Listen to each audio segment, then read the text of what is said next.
Voy a grabar. Bien, entonces esta última parte que vamos a ver ahorita tiene que ver con las condiciones organizacionales para la innovación. Recordemos que toda organización entonces está conformada, o más bien la afectan dos cosas, las partes externas, o sea, todo el entorno externo y todo el entorno interno. El entorno externo obviamente no es controlable porque propiamente no es todo lo que yo puedo controlar, ¿verdad? Sino que más bien la empresa está sujeta a adaptarse a ese ambiente en el cual está inmiscuida. En la parte interna sí nos corresponde un poco más a nosotros tratar de organizar un poco el asunto. Y sin embargo hay cosas dentro de esas afectaciones internas que también es difícil de controlar o casi a veces imposible de controlar. Entonces, estas son las otras dos perspectivas que nos trae la teoría, por ejemplo, ahorita de lo que es la gestión de la innovación. Entonces, para poder nosotros evaluar realmente si una gestión de la innovación puede ser eficiente, lo primero que deberíamos hacer es un análisis de ese entorno externo. Entonces, todo ese entorno externo precisamente primero tiene que ver con la implantación y cómo se debe gestionar teniendo en cuenta esos factores externos, desde características de los clientes y del mercado objetivo, el que voy a buscar, ¿verdad? Hasta toda la característica sociodemográfica que tiene el país, cultural, etcétera. Entonces hay toda una serie de factores externos que yo voy a tener que tomar en consideración para poder determinar de qué forma voy a gestionar la innovación dentro de mi empresa, o sea, que ella no es ajena. Por eso es que entonces muchas veces podemos hablar de que es fácil innovar, pero se ve que en todos los países es muy distinta la innovación. ¿Por qué? Porque no todos tienen las mismas características precisamente de esos fenómenos que les digo externos, ¿verdad? No es lo mismo la situación política que hay en Costa Rica que la que hay en Venezuela, no es la misma la situación militar que hay, por ejemplo, en los países de Europa ahorita, por ejemplo, o en Asia con respecto a los de Latinoamérica. No es lo mismo, por ejemplo, la situación ambiental acá que en Suiza, etcétera, ¿verdad? Entonces hay una serie de factores que son muy distintos. Entonces, obviamente, algunos se promueven más la innovación debido a ciertas facilidades con las que se cuenta y en otras es un poco más complejo. Aquí ahorita voy a proyectar un pequeño video, solo que mm, si tengo una duda, si cuando yo pongo el video acá se escuchará el audio. Es que no estoy seguro si el audio se escucha o tengo que habilitarle algo para que se escuche el audio. A la hora de compartir, alguien sabe, ¿no? Profe, a la hora de compartir pantalla hay una opción de compartir audio, me parece. Ok, ya lo encontré, sí, muchas gracias. Eso era lo que quería solucionar acá antes de que empezara el video. Listo. Ahí va.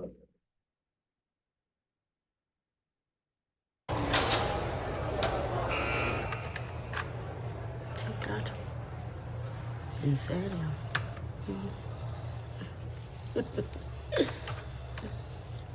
Está bien. Bueno, corto. Besos. Chao.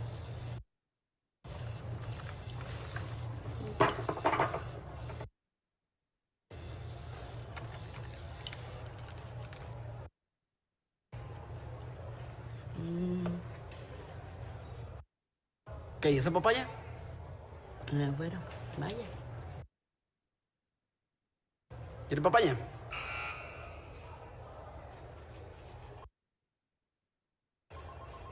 Un momentico, papito. Puta, vea cómo suena. ¿Qué tiene ahí? ¿Una motosierra? Aquí está ya la hojita.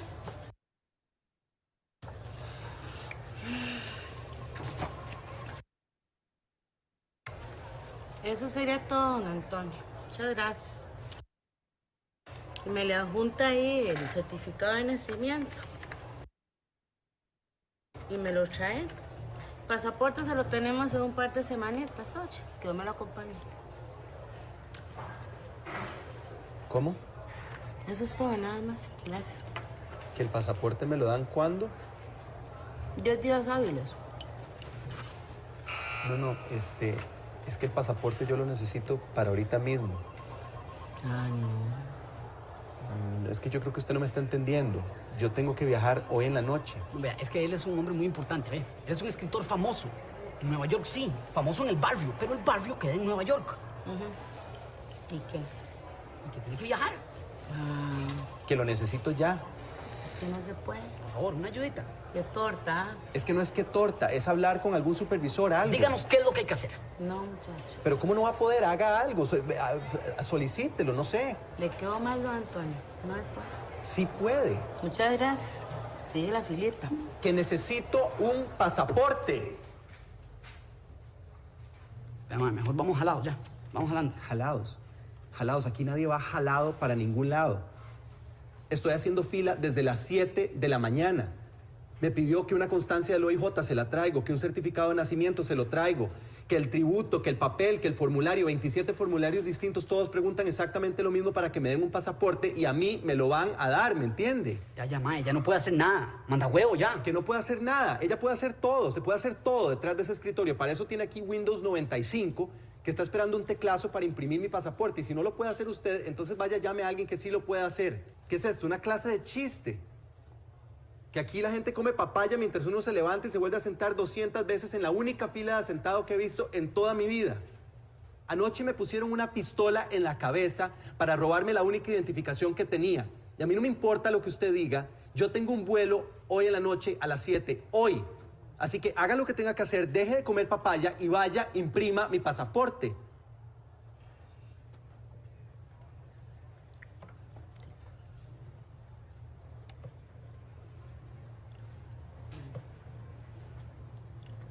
Michael. Tráete seguridad, por favor.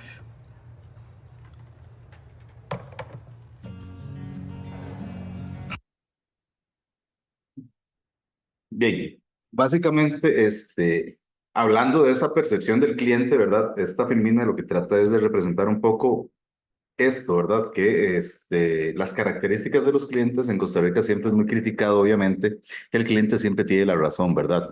Algo que se nos dice por ahí es, no siempre el cliente tiene la razón, el buen cliente sí tiene la razón, ¿verdad? Y obviamente a nivel de servicios propiamente, los servicios públicos siempre son muy criticados, ¿verdad? Obviamente lo que es todo el sistema de la caja, todo lo que es el sistema de acueductos alcantarillados, por ejemplo, cuando hay que pagar el agua, los sistemas y servicios a nivel de electricidad, por ejemplo, en bancos, todo eso, ¿verdad? Entonces siempre es algo muy complejo. En el sentido de que, por ejemplo, si ustedes lo vieron, por ejemplo, cuando hicieron el análisis de la película de Google, se hablaba de la adocracia, en ese sentido que la adocracia es básicamente lo contrario de la burocracia, ¿verdad? La burocracia prácticamente, buró significa escritorio, prácticamente, entonces, cracia es poder, ¿verdad? El poder del escritorio. Por eso le decía, usted puede hacerlo todo desde ese escritorio, prácticamente. Entonces, esa burocracia prácticamente es lo contrario a la adocracia. Ella ahí se vio limitada porque dice, yo no puedo hacer nada, o sea, de aquí yo necesito 3, 4 autorizaciones superiores que vengan y él lo entiende y él le pide que haga eso. Sin embargo, a veces es mucho de la colaboración, de lo que no se puede y sí se puede a nivel del sistema en el que estemos trabajando. Entonces, básicamente, mucho de las características, por ejemplo, o del trato que se le da a ese cliente, de ese servicio al cliente y cómo lo perciba, va a depender mucho del sistema en el que estemos trabajando, ¿verdad? Entonces, parte de esa crítica o sátira que quería hacer con este video era precisamente eso, demostrar que muchas veces no es una cuestión meramente de idiosincrasia nuestra, ni de que los servicios públicos son malos, sino que esos sistemas burocráticos tienen esas limitantes, ¿verdad? A contrariedad de, por ejemplo, los otros sistemas que son el ladocrático, ¿verdad? Por ejemplo, que prácticamente carece de esa jerarquía. Entonces, al carecer de jerarquías, todo el mundo tiene el poder de tomar decisiones. Si en ese caso, donde está trabajando la señora, efectivamente ya pudiese tener la posibilidad de hacer lo que él le pedía, pues yo no creo que ella se haya negado o se hubiese negado a hacerlo. Sin embargo, ahí son pues, perspectivas muy, muy particulares que se tienen que tomar en consideración ahí. Bien, entonces, dentro de esas perspectivas que tenemos que ver a lo interno de las empresas está esa parte, ¿verdad? De ver cuál es el tipo de cliente que tenemos, cómo lo vamos a responder y cuál servicio le vamos a dar, pero vamos a estar muy limitados obviamente a nuestro sistema organizacional en el que estemos involucrados, ¿verdad? No es lo mismo que ustedes, por ejemplo, ahorita tienen un problema y aquí hay un sistema burocrático, ¿verdad? Ustedes les van a decir, no, no, si usted tiene un problema ahorita con el curso, primero háblelo con el profesor. Si el profesor no le puede resolver, ahora sí, lléveselo a su coordinador de carrera. Si el coordinador no se lo puede resolver, lléveselo al director de la escuela. Si el director no le puede resolver, lléveselo a el vicerrector de docencia hasta que llega el rector, ¿verdad? Y agota la vía administrativa, como llaman, ¿verdad? Lo que se conoce como el debido proceso. Entonces vean que nosotros estamos sujetos a todo eso. Indiferentemente, entonces, no sé si a ustedes les ha pasado que han llegado a solicitar algo a la oficina de financiero contable o a admisión y registro y les piden que traiga esto, traiga lo otro y al final no les resuelven, tienen que elevarlo a otro lado. Entonces, eso pasa porque es el sistema en el que estamos. Quizás no es una cuestión de que falta de empatía o de que la gente simplemente se cree mucho porque está en ese puesto. No son cosas de esas. Muchas veces, a veces malinterpretamos lo que es la burocracia por ese aspecto, que es súper trabado el sistema, que es ineficiente, pero es la única forma de controlar muchas de esas aristas que de lo contrario, sin esa jerarquización, se volvería un poco más difícil. Y debido a que es plata de todos los costarricenses, por ejemplo, en lo que son servicios públicos, se tiene que cuidar mucho la parte administrativa. Y aún así, vean que a pesar de que se hacen esos esfuerzos y se trabaja con un sistema que es muy tieso, que es a nivel de mucho control, como es la burocracia, y pues prácticamente aún así se dan cosas muy irregulares, ¿verdad? Obviamente, desde prácticamente corrupción, manejo de influencias, pérdida de dinero, cosas de ese tipo, ¿verdad? Entonces, hay muchos aspectos ahí que se tienen que controlar. El otro aspecto está también en la adaptación al cambio, ¿verdad? Cuando ustedes proponen algún tipo de innovación, por lo general en las innovaciones siempre va a pasar eso, ¿verdad? Que, como lo dice en esta filmina por acá, no hay nada más constante que el cambio. Por lo general siempre todo va a estar cambiando en el ambiente, en las empresas. Entonces, hay que estar muy anuentes a poder facilitar esa adaptación al cambio. Entonces, dado que el entorno no es continuo, sino que va a estar siempre en constante evolución, ¿verdad? Va a obligar siempre a que las empresas tengan que realizar muchos esfuerzos, ¿verdad? Ya tengan que incluso readaptarse a diferentes realidades. Y entonces esto puede afirmarse que a mediano o a largo plazo, ¿verdad? Haya que permanecer con esa continua actitud y disposición al cambio, ¿verdad? Y eso es muy complejo, ¿verdad? No solamente a nivel de operaciones, sino a nivel a veces de toda una reestructuración, por ejemplo, de la forma de trabajar. Eso ha venido, digamos, a impactarnos a todos, ¿verdad? Prácticamente, como les decía, algo como la pandemia vino a traer sobre todo este sistema público una serie de situaciones que son diferentes y todo el mundo, eh, por decirlo así, responde de una forma distinta al cambio. Les comento, por ejemplo, ahorita, actualmente, por ejemplo, hay mucha, bueno, y a ustedes les pasó también, me imagino que mucha gente decía, ok, ¿qué queremos? ¿La parte presencial o queremos la parte virtual? Muchos dicen, es que hay ciertos cursos que me gustaría más presencial porque hey, necesito poner atención y con la parte virtual me gustaría más porque me queda el respaldo y puedo analizarlo después y todo ese tipo de cosas. Entonces hay siempre esa controversia. Hay gente que responde mejor a este cambio, a otros no. A nosotros a nivel de profesores y de profesionales sabemos muchos que nos gusta, por ejemplo, también la parte de virtualidad y la parte de remota y a otros no. Otra gente se negó toda la vida a trabajar desde esa perspectiva y prácticamente es gente que iba durante la pandemia a la oficina a trabajar ahí sentados.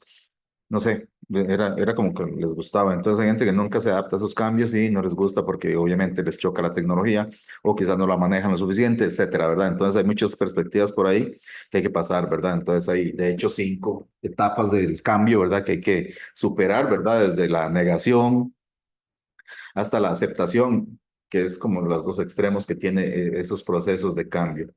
Una dinámica muy simple que podemos hacer ahorita, estamos todos acá, y le voy a pedir que la hagan, no necesitan ni prender la cámara ni nada, simplemente háganla, no duran nada, es simplemente cruzar los brazos, ahorita donde están, si están viéndome y están sentados, por favor crucen los brazos nada más,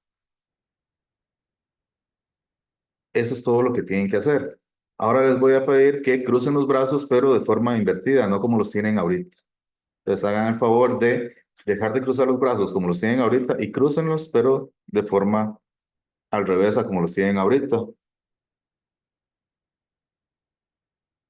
Esa es una dinámica que se hace siempre en las empresas cuando se empieza a dar charlas de resistencia al cambio.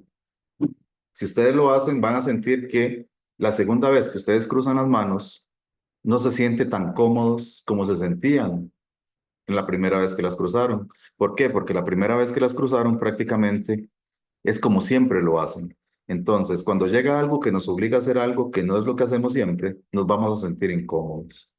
Y eso es precisamente lo que tiene esta pequeña dinámica. Vean ustedes que es algo muy, muy, muy simple, pero que realmente te incomoda o cruzar la pierna, ¿verdad? Usted le dice, cruza la pierna, yo sé que tiene una pierna que es la que cruza más fácil. Si después le dicen, cruza la otra pierna, nos cuesta un poquitillo más, ¿verdad? Entonces, a mí, por ejemplo, yo soy súper tieso cuando tengo que cruzar la derecha, por ejemplo, encima de la izquierda. Yo soy zurdo, por ejemplo, de pie. Y entonces yo la izquierda siempre la subo encima de la derecha cuando cruzo la pierna, pero cuando me toca la derecha ya son minutos y ya me está doliendo la cadera hasta la asiática. Entonces, no sé, esas cosas nos ponen incómodos, ¿verdad? Salir de esa zona de confort siempre nos va a generar algún tipo de resistencia. Bien, dentro de esos factores externos, ¿verdad? Que influyen en todo lo que tiene que ver con la innovación, cuando se habla en el contexto externo de la empresa, se alude por lo general, ¿verdad? A aquello que la rodea, ¿verdad? Entonces la empresa la mantiene en transacciones continuamente desde su entorno y lo conlleva a que ocurra externamente, influye internamente también dentro de la empresa, ¿verdad? Entonces sabemos que obviamente ahora es un mundo globalizado, todo nos va a afectar, prácticamente una guerra ya, aunque sea en el otro lado del mundo, nos va a hacer que suba la gasolina y eso nos afecta acá. China, si se le ocurre empezar a hacer una mega construcción por allá, empieza a comprar muchos materiales de construcción y prácticamente encarece todos los restos de materiales de construcción en el mundo.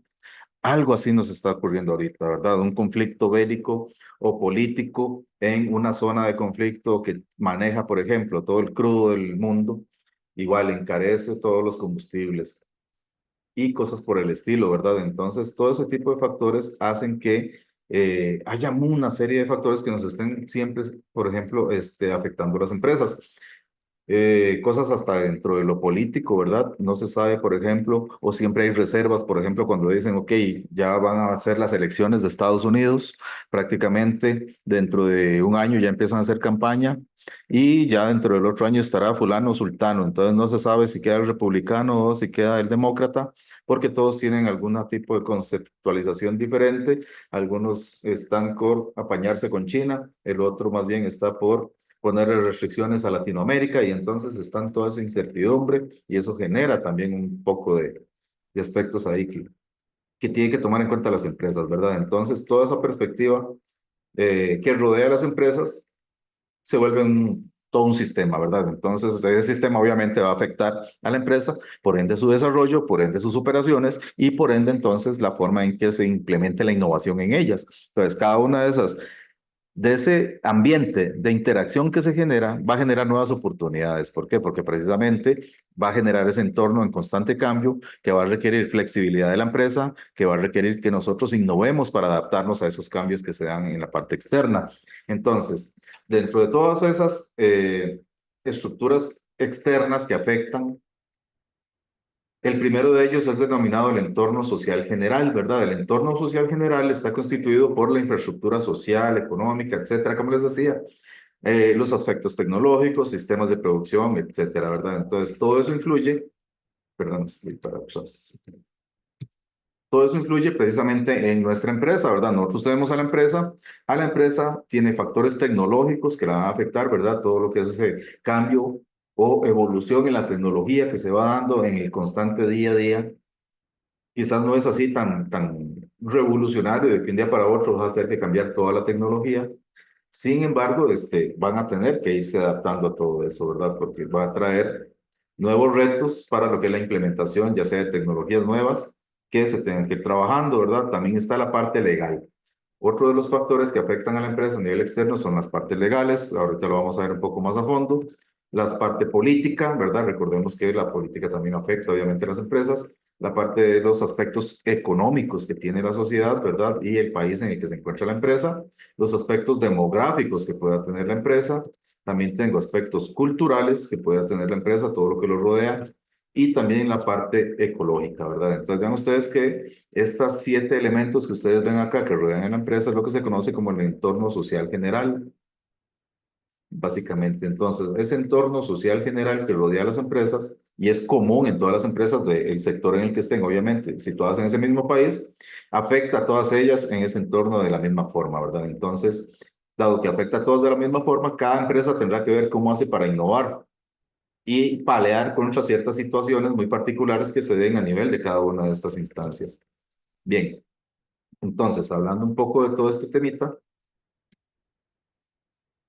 dentro de esas condiciones tecnológicas para el desarrollo, ¿verdad? El desarrollo tecnológico es una de las primeras. Las condiciones tecnológicas son de las primeras que vamos a evaluar ahorita, ¿verdad? ¿A qué me refiero con las condiciones tecnológicas? Básicamente es la que produce, principalmente cuando se trata de tecnología, ¿verdad? Que está sujeta a innovaciones. Así entonces, hay muchas empresas que necesitan adaptarse e incorporar tecnología proveniente de su contexto externo, ¿verdad? Entonces, toda esa adaptabilidad de las nuevas tecnologías va a ser todo un reto, ¿verdad? Tanto que estamos hablando aquí que hay empresas, incluso en Costa Rica, que aún no se han podido instalar porque necesitan, por ejemplo, la red 5G ya trabajando en forma eficiente. Entonces, cuando ya el gobierno se dedique realmente a que podamos trabajar con 5G, de forma real, muchas empresas de otros sectores van a arrimarse a Costa Rica porque ya tiene esas condiciones.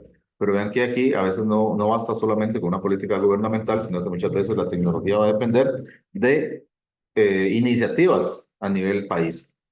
Ahorita de momento, por ejemplo, puede venir cualquier empresa tecnológica y ella va a traer su propia tecnología, pero puede haber alguna limitante a nivel tecnológico que requiera del país que no la tengamos.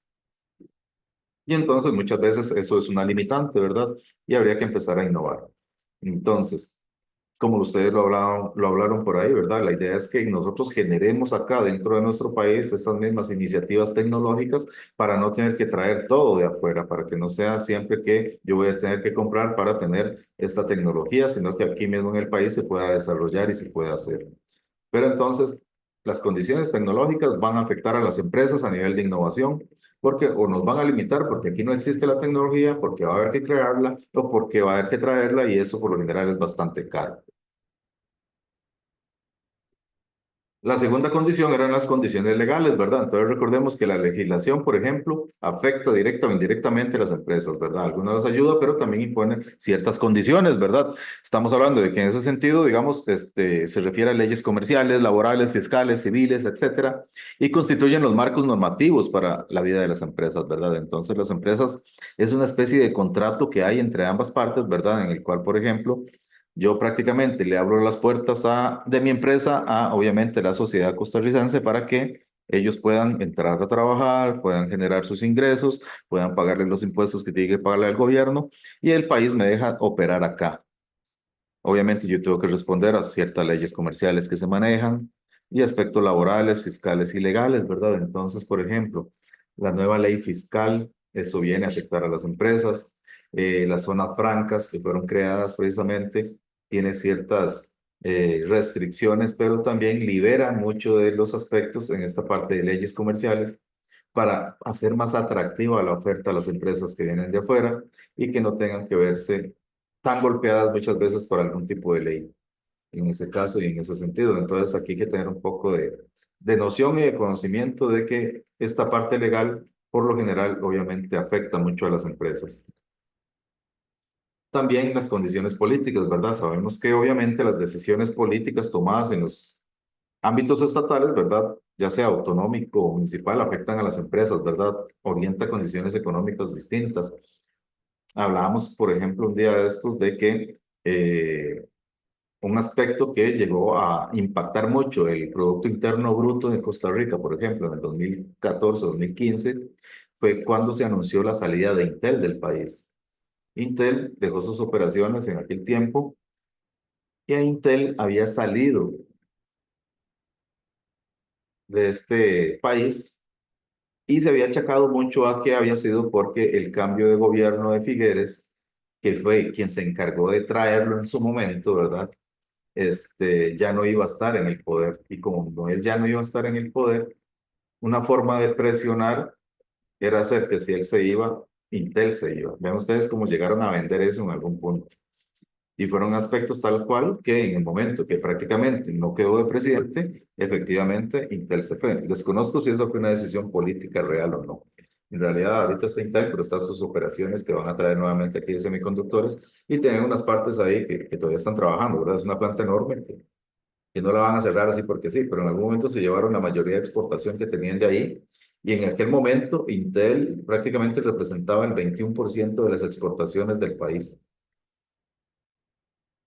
Estamos hablando del 21% del Producto Interno Bruto. Vean ustedes todo lo que se perdió en ese momento, prácticamente, ¿verdad? Por una decisión política que asumimos nosotros que fue una decisión política. Esa es esa incertidumbre que les digo, por ejemplo, ¿verdad? Que uno no sabe que si ahorita hay restricciones, que mejor me sostengo porque si queda Donald Trump nuevamente, va a empezar a molestar al chino nuevamente y entonces van a empezar a jugar entre ellos y no sé si van a encarecer tal cosa o tal otra, ya le van a prohibir a China que exporte, ya China empieza a contraer su economía. Sabemos que China es uno de los mayores exportadores o importadores más bien de productos de todo el mundo y entonces se empiezan a caer esos negocios, etcétera, ¿verdad? Entonces hay mucho por ahí que tenemos que cortar, en ver en este tipo de aspectos, al menos a nivel político, ¿verdad? Las condiciones económicas, en este caso, constituyen el marco propiamente, ¿verdad?, que determina el desarrollo económico del país. Y la recesión económica, por ejemplo, eso afecta, ¿verdad? Las condicionan fuertemente a las empresas, el nivel de inflación, la balanza de pago, la distribución de la renta, todos esos problemas, ¿verdad?, que afectan básicamente a las empresas propiamente. En Costa Rica no está, y obviamente exenta nada de eso, ¿verdad? A nosotros nos afecta. Cualquier cosita que pase en el mundo nos va a afectar porque obviamente nosotros somos dependientes debido a nuestro sistema económico, ¿verdad? Dependiente de la demanda, ¿verdad? Entonces, prácticamente nosotros, cualquier cosa que ocurra a nivel, digamos, económico, nos va a venir a afectar, a pesar de que queramos ser el jaguar, ¿verdad? De las finanzas en Centroamérica y que tengamos ciertas políticas ahorita que nos permitan salir adelante, no quiere decir que estemos exentos a que no nos afecten, ¿verdad? Y mucho menos las empresas. Eso condiciona mucho, se los digo por experiencia, por ejemplo, y lo comentaba hace pocos días, creo que también en una lección con ustedes, que, por ejemplo, a nosotros como patronos, la Caja del Seguro Social, por ejemplo, nos exige pagarle un 44% de lo que se gana a una persona. Entonces, si una persona, por ejemplo, se gana 1.000 colones, o eso es lo que se le ofrece de salario, a mí me va a tocar pagarle 1.440 colones, porque esos 1.440 colones, los 440 tengo que pagárselos a la caja. Y a esa persona que se gana los 1.000 colones se le rebaja el 9% de la caja. Entonces, aparte de esos 440 que yo le doy, 90 colones se lo quitan al empleado para dárselos a la caja y que obviamente él disfrute del seguro social y de la pensión y todo eso el día de mañana. Sin embargo, ahí es donde hay mucha limitación, ¿verdad? Porque cuando vienen empresas de afuera dicen, no, pero es que esto está súper caro, o sea, ¿cómo voy yo a pagarle 1.000 colones a una persona? Y en realidad lo que le estoy pagando es el 50% más.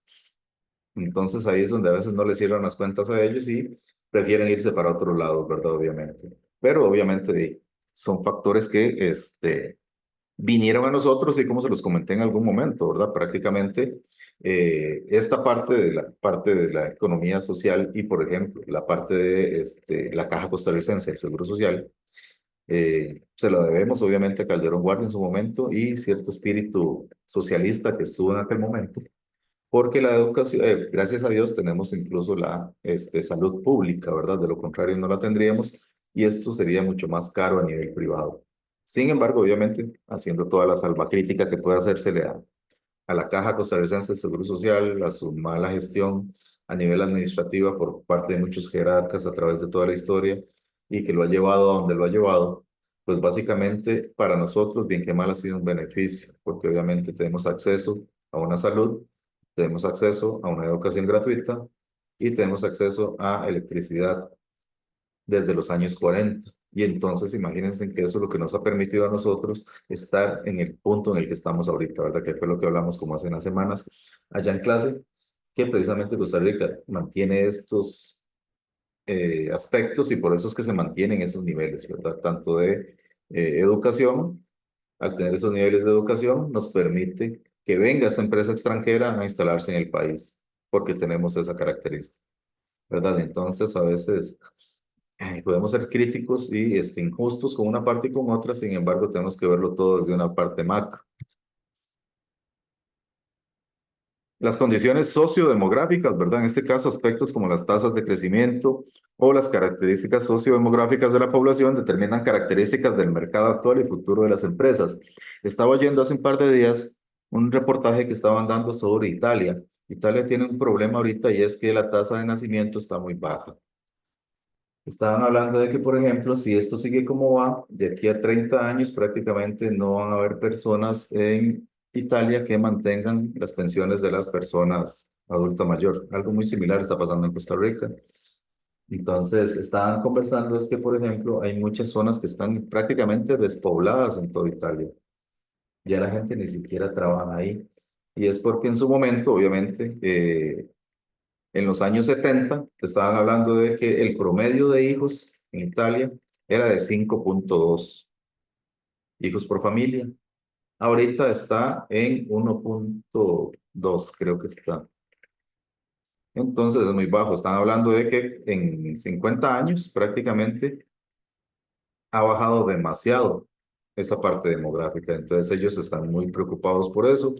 Y en algún momento conversaban de que van a tener que hacer lo que hizo Suecia, ¿verdad? Que va a tener que incluso generar incentivos a nivel gubernamental para que la gente tenga hijos. ¿Cómo los generan? Prácticamente dice, no, si usted tiene un hijo, yo prácticamente te doy una pensión de algo. Entonces te ayudan económicamente para que usted pueda tener hijos. Y la gente muchas veces no los tiene porque obviamente es un gasto considerable, obviamente, a través del tiempo. Entonces, eso ha pasado en Japón también. Japón ha tenido que tomar esas iniciativas, por ejemplo, para que la gente, promover que la gente tenga hijos. Y lo mismo nos pasa, creo que a nosotros, bien que mal nosotros nos vemos influenciados por todas esas partes que ahorita la gente y la sociedad cambia un poco. Ya antes, ya para estas alturas de la vida, por ejemplo, ya muchas personas tenían 2, 3 hijos. Imagínense ustedes, digamos, a la edad de ustedes, por ejemplo, que están entre los 23, 24 años, no sé, por ahí andaban. Hablando de hace 50 años también, ¿verdad? Prácticamente ahorita el promedio, otro fenómeno que tiene muy interesante Italia es que siempre han sido muy caseros, por decirlo de esa forma. Al adulto le cuesta mucho dejar la casa. Eso es como algo muy, muy similar en Latinoamérica, ¿verdad? Que el latinoamericano siempre se queda con la casa de los tatas hasta casi que ya cuando se va a ir ya casado y todo eso. En aquel tiempo, prácticamente el promedio de salida de la casa de las personas en Italia creo que era de 28 años y ahora está en 37 años, por ejemplo. Entonces, los hijos se quedan hasta los 37 años casi que en la casa de los papás y ya después se van a hacer su vida. Eso era uno de los fenómenos y características que ellos detectaban por ahí. Y otro de los fenómenos interesantes que se tenía por ahí, que escuché, tiene que ver también con esta parte, ¿verdad? Que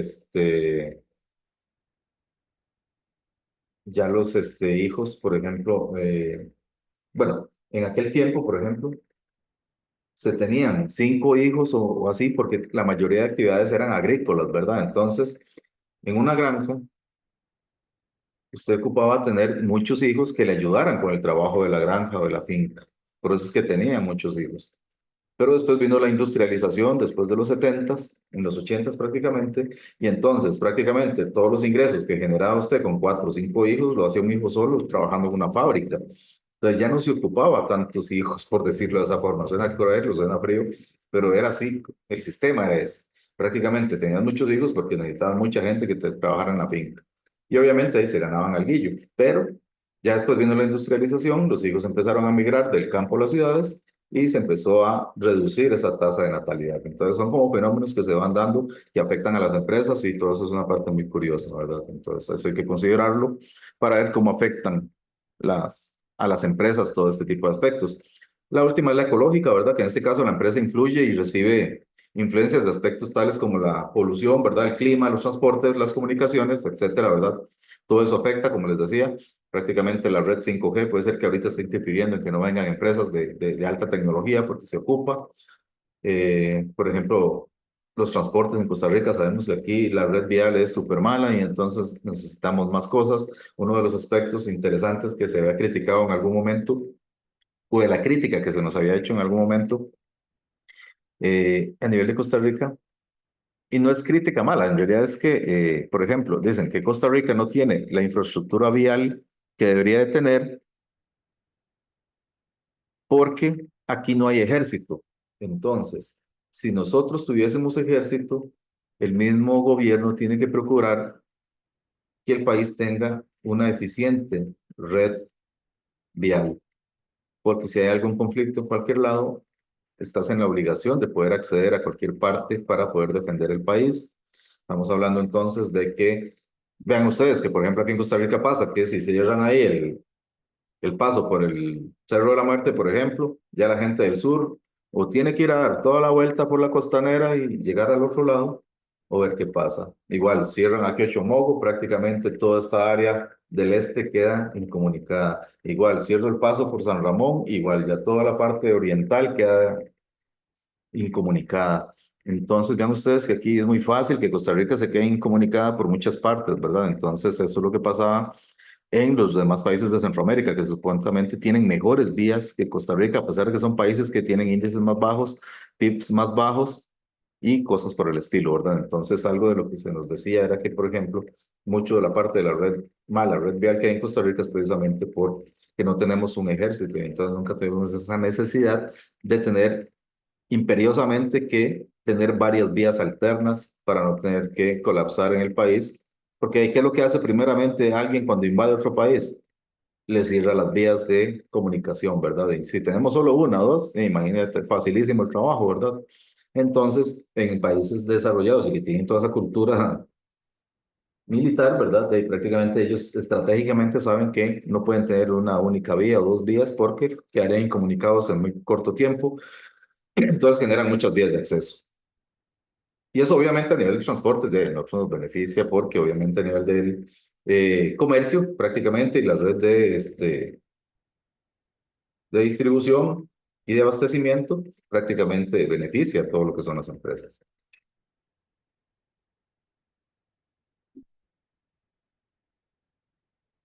El aspecto cultural, ¿verdad? Que no lo podemos dejar de lado, es algo simpático por ahí.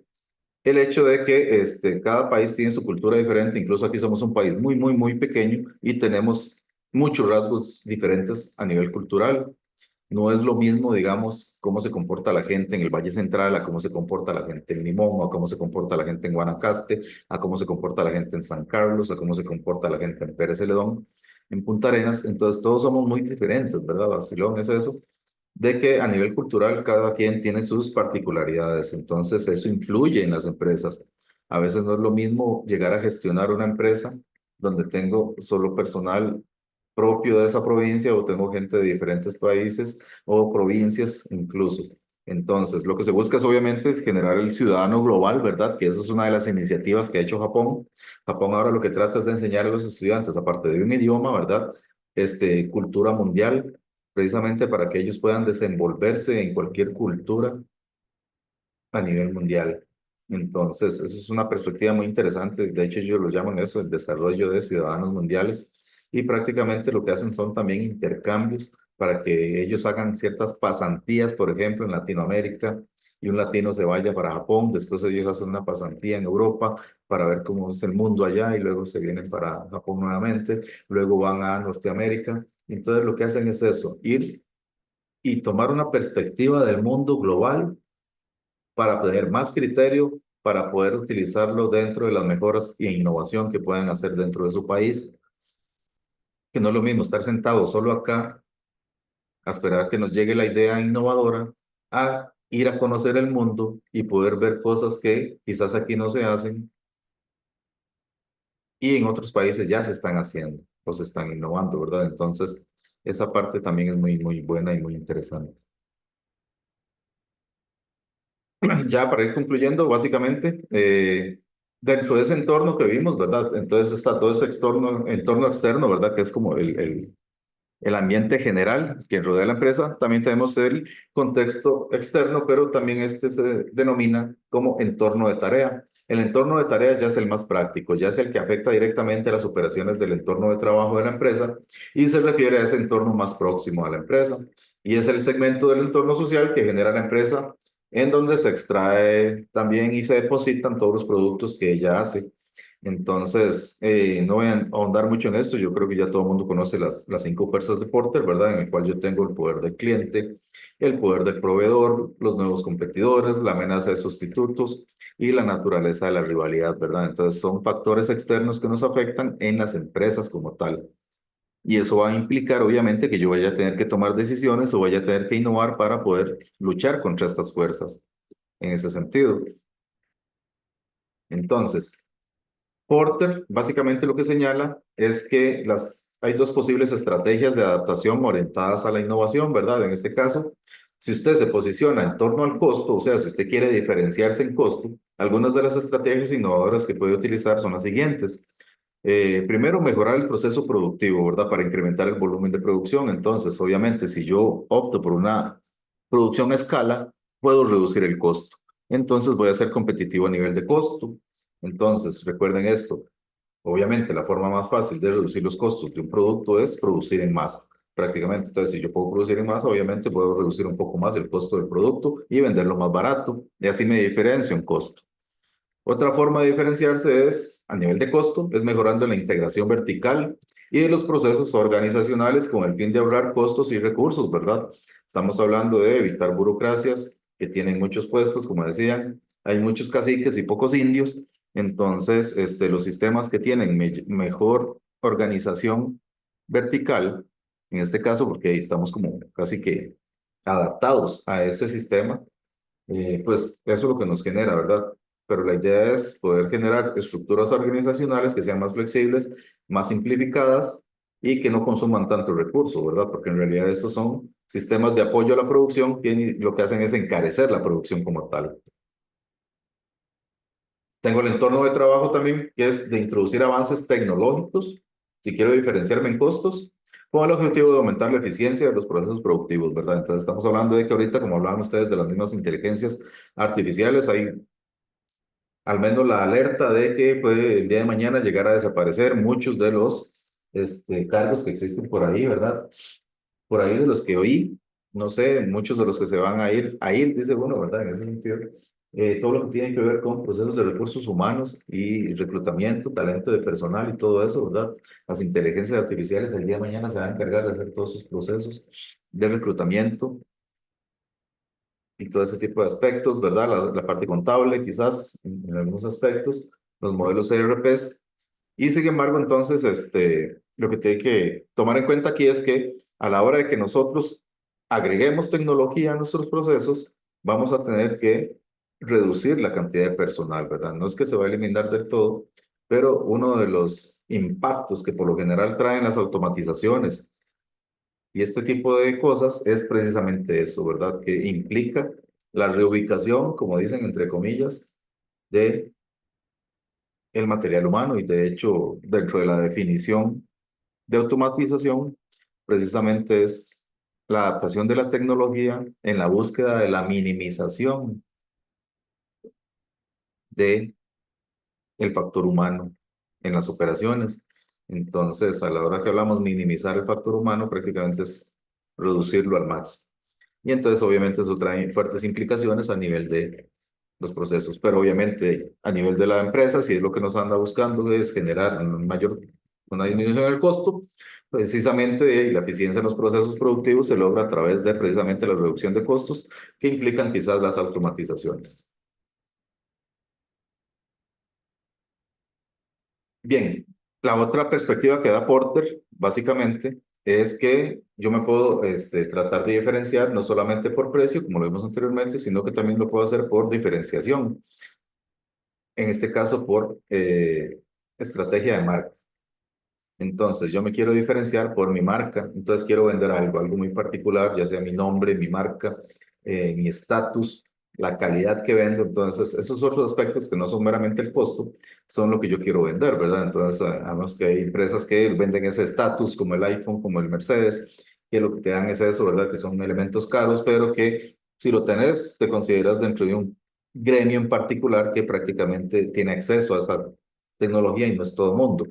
Entonces, eso es una cuestión de marca, ¿verdad? Entonces, básicamente igual, hay ciertas diferenciaciones, o si te querés destacar a nivel de la diferenciación, tienes que ver cuál es el factor que andas buscando, ¿verdad? Ya eso lo veremos más a fondo la próxima semana cuando veamos ya técnicas que les permiten a ustedes identificar precisamente cuál tipo de diferenciación quieren optar el día de mañana, ¿verdad? Entonces, esas estrategias que propone acá Porter, por ejemplo, es la introducción de mejoras en la cadena de suministros, por ejemplo, con el fin de rebajar los tipos de respuesta y aumentar la flexibilidad frente al cliente, ¿verdad? Entonces, eh, no seremos los más buenos a nivel de producto, pero sí somos los más rápidos entregando y los más eficientes. Nunca se equivocan, todo ese tipo de cosas. Hay una, hay una lectura que me tocó, siempre me la daba el profesor que daba ingeniería de manufactura, creo, en la maestría, en los tiempos en los que yo la llevé. Y lo primero que él nos ponía era un caso que se llamaba los dabagualas. Los dabagualas son un gremio de personas que trabajan en la India, que se encargan es de ir a dejar el almuerzo de los hogares de los empleados a donde trabajan los empleados. Entonces, por ejemplo, todo el mundo se cansa de estar comiendo en la calle, todo el mundo no quiere estar gastando tanta plata siempre comiendo en la calle, se tiene que comprar un comestible. Entonces, en la India se idearon, por ejemplo, personas que tenían obviamente quizás a su mamá o a sus familiares en la casa y ellos siempre hacían almuerzo. Entonces ellos iban, alistaban los almuerzos, los iban y los recogían y se los iban a entregar a las personas que trabajaban en las oficinas allá donde trabajaban. Entonces ellos iban en bicicleta y hacían esos recorridos, porque hasta eso era en bicicleta. Ellos iban, recogían los almuerzos, iban, los pasaban y los dejaban. Y era un sistema enorme, tanto era así que de hecho fue un sistema premiado porque ni siquiera llegaba al nivel de 6 sigma, imagínense ustedes. O sea, 6 sigma era que son 3.4 errores por millón de oportunidades. Entonces, prácticamente ellos no entregaban mal menos de un almuerzo en un millón de oportunidades, o sea, nunca se equivocaban. Entonces, dentro de esa parte, por eso le digo que era un caso del ejemplo de ingeniería de calidad en aquel tiempo. Lo interesante es eso, ¿verdad? Que prácticamente era una revolución en la forma de entregar cierta forma los suministros con alta calidad. Vean ustedes que el producto no es nada novedoso, el producto no implica ni siquiera nada en sí particular, pero sí la forma en la que se realiza el proceso de la entrega, ¿verdad? Entonces eso hace que se diferencie mucho.